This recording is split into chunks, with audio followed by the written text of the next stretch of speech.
back because, again, I'm trying to document my quest again for living in my vehicle.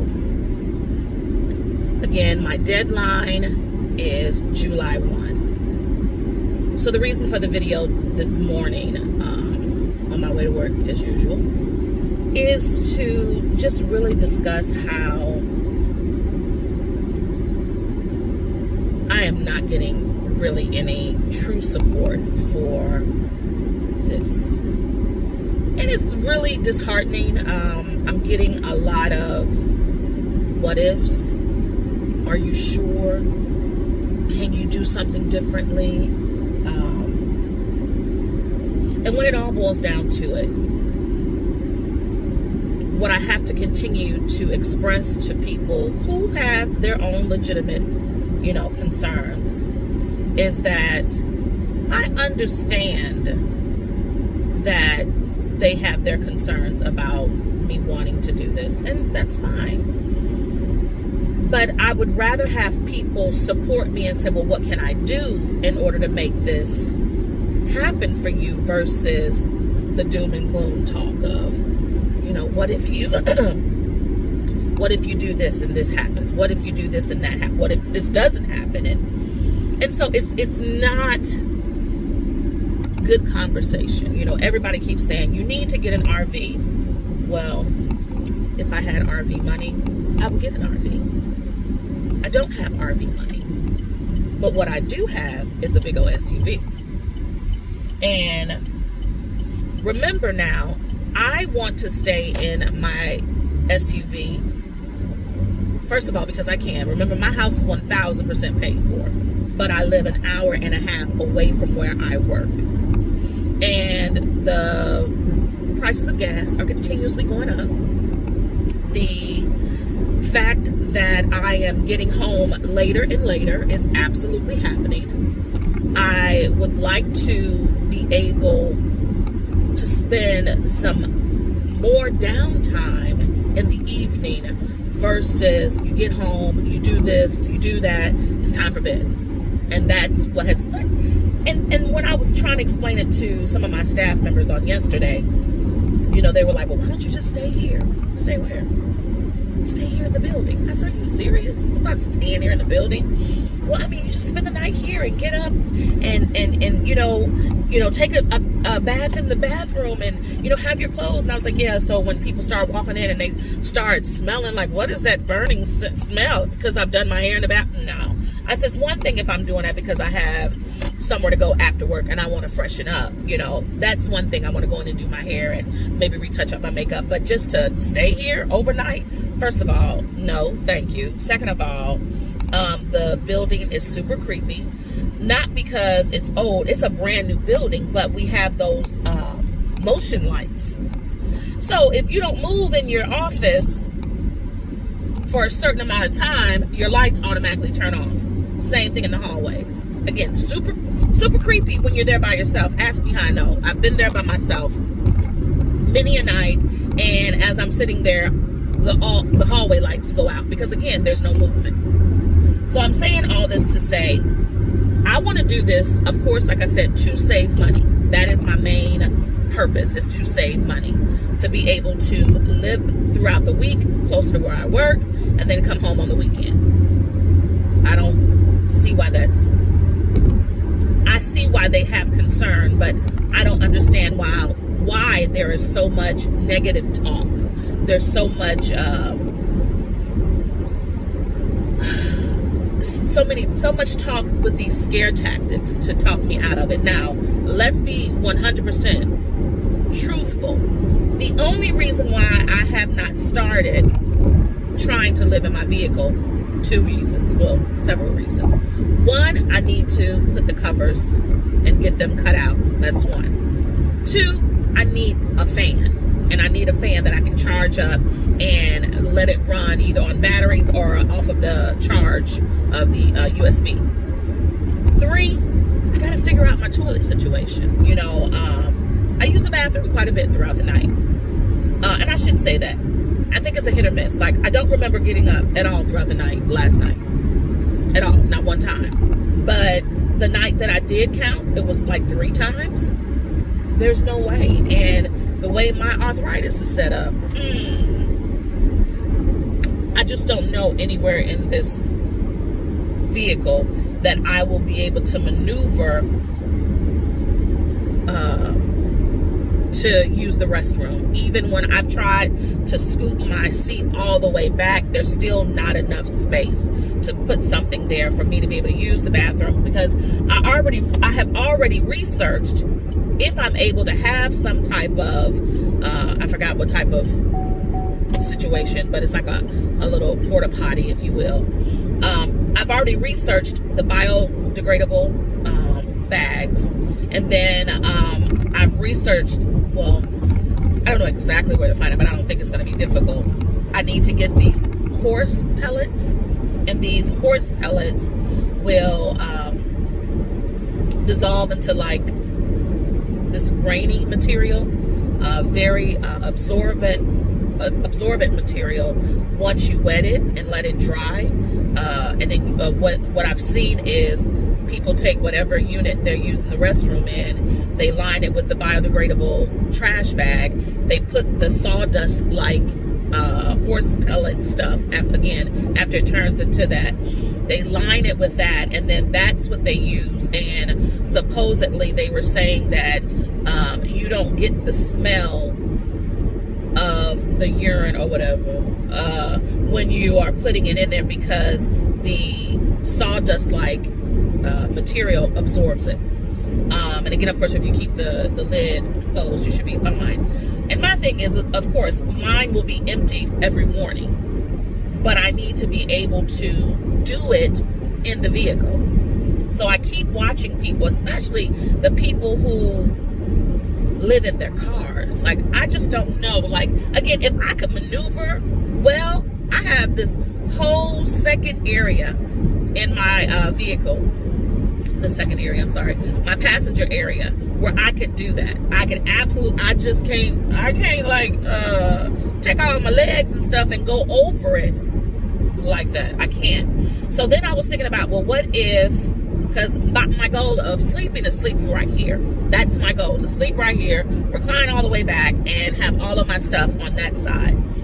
But if I were somehow able to have this space freed up and sleep back here, then I could have the pot right here on the passenger side, and I can slide from sleeping in the back to right on the pot if I needed to.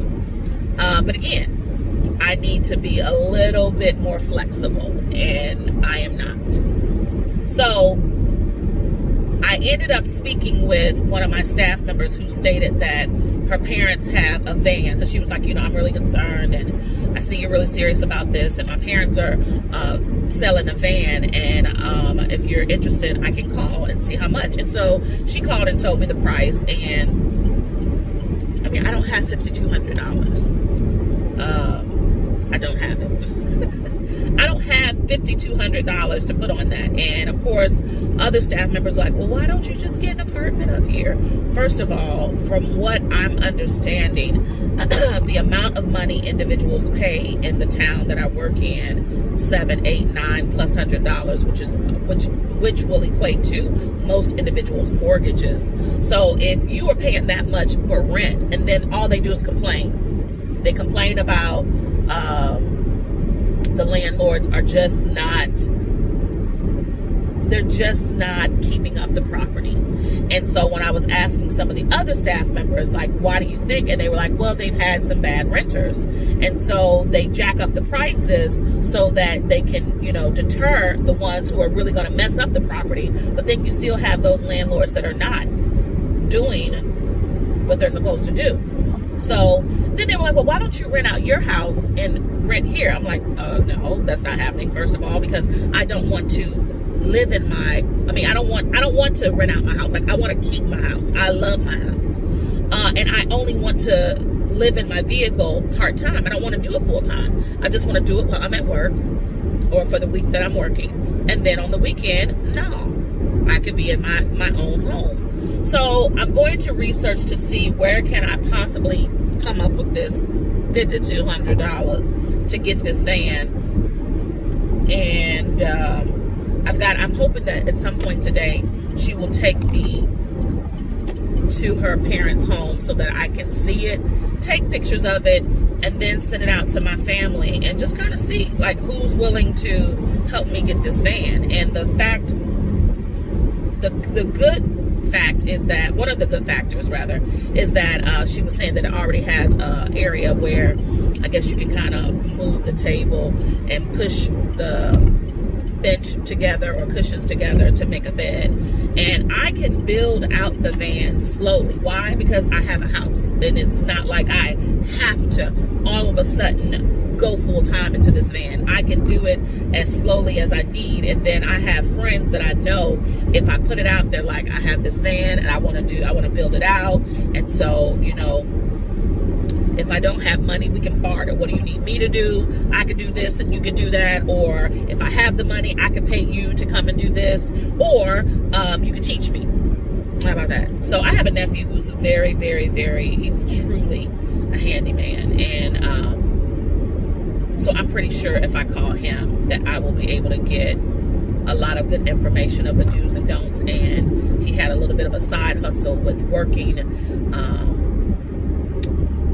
at an RV business when he was in the military, something he was telling me that he was able to do, and working with RVs. So he's already on board. But again, everybody wants me to get an RV. Hell, I want an RV. I mean, I want an RV. But I also understand that, and I'm going to do a little bit more research, I also understand that RVs, you know, take a lot of gas. So, and again, I'm not using this to drive around every day, all day. Once I get to wherever I need to be for the week, what I would like to do is, you know, if anything, I'm just driving my van to and from work, but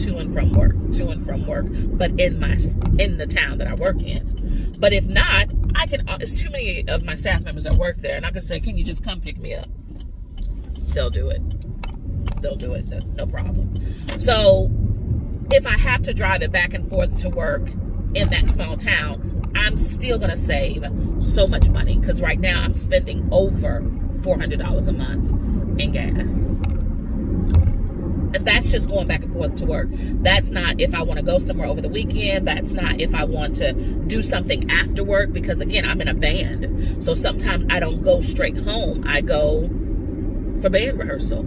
And even with that, they were like, well, what are you going to do when you have rehearsal? Well, I mean, I have good band members. And first of all, if I ask them, can I just keep my van parked here for the night? They'll tell me yes. They'll probably tell me you can come in and sleep in an actual bed, but I won't. And if I feel like, no, I don't want to do that, I don't want them to feel like they have to kind of keep an eye on me, there are too many places that I can park overnight for FREE, i.e. like Walmart, or I think there is, I don't know if it's a Pilot there, but it's one of those type of gas stations that you can spend the night with no problem for the FREE. So there are places for me to stay overnight where I have band rehearsal. And again, I don't have band rehearsal every week. Unless we're really getting ready for a gig. But again, I will deal with that later. So, yeah, I'll deal with that later whenever we're truly trying to get a gig together. And by that time, hopefully, I'll just have the money I have the money now. I don't mind spending the money back and forth for gas on the truck that I'm in right now. But I just want to be able to sit this truck up for a while and not have to drive it back and forth to spend all that gas. So we'll see. I'm still excited about it, but that is the only reason why I haven't really gotten anything else truly prepared to stay in here overnight to do my trial run, simply because I've got to figure out where I'm going to use the bathroom, how I'm going to do it. Because I already know if I get up in the middle of the night to come in my house to use the restroom, I will not come back out to this vehicle. I know me. I won't. I'll just crawl right in my bed. So that's it. That's all, y'all. I just wanted to kind of give you guys a update on the lack of support that I am receiving for wanting to simply, you know, save some money, live in my vehicle, and just do something a little different, you know, try to get a different result. And again, I still need to, you know, do some work on my home. So, you know, some people were like, well, if you were going to get, you know, money for this van, why don't you take that money to put on your roof? Well, that is fine and dandy. I could possibly do that, take the money and get my roof fixed, because again, if you don't know me, you don't know that I was scammed out of my money getting my roof repaired some time ago. So I'm in the process of all that bullshiggity. And I'll leave it there. So I'm in the process of getting all that taken care of. And so, you know, I was told, well, just go on and just use the money if you're going to get it and just get your roof repaired. But I'm still going to be in the same situation of spending, you know, all this money every month on rent. I mean, on rent, Lord, I feel like it's rent. On gas. And that's what I don't want to do. And if my if my home is fine, it's not leaking, I have some time to still get what I need in order to make this happen. But that's it. That's all, guys. Again, I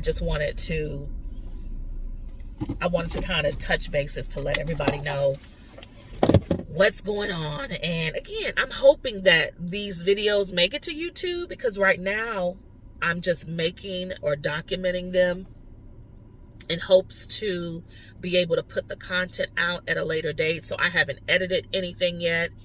I just have raw footage, and I'm okay with that. And if it never makes it to YouTube, I still have this as a record for me. All right, guys. As I always say, be the best you that you can be, because you know what? All the others are taken. Smooches. Bye-bye, y'all.